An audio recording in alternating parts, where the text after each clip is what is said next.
Александр Твардовский. Рассказ танкиста. Был трудный бой, все нынче каспросунка, и только могу себе простить. И что чехлись, узнал бы я мальчонку, а кажется, он забыл его спросить. Лет 10-12, бедовые, и те, что главарями детей, и те, что городишко прифронтовый, встречают нас, как дорогие гости.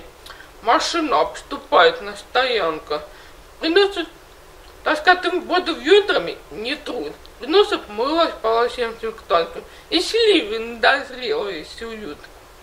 Шел бой за улице, огонь врага был страшен, мы прорвали лошади вперед, а гвозди, выгнутый баш, и черт его поймет, откуда бьет.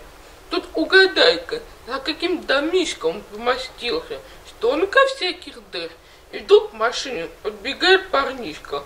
Товарищ командир, я знаю, где их пушка, я разведал, я попал, они вон там в саду. Да где же, где? А дайте я поеду на танке с вами, прямо приведу.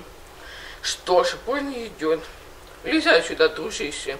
И вот мы катим между четвером. Стоит парнишка, мины, пули свищут, и такую башенку пузырем. Подъехали.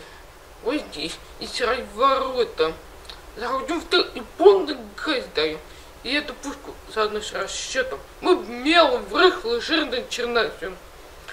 Я вытер пот, душу огарки купать, а дома к дому шел большой пожар.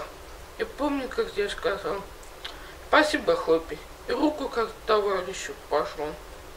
Был трудный бой, все нынче каспросонку, и только могу себе простить. И что чехли, узнал бы я мальчонку, а как сам забыл его спросить.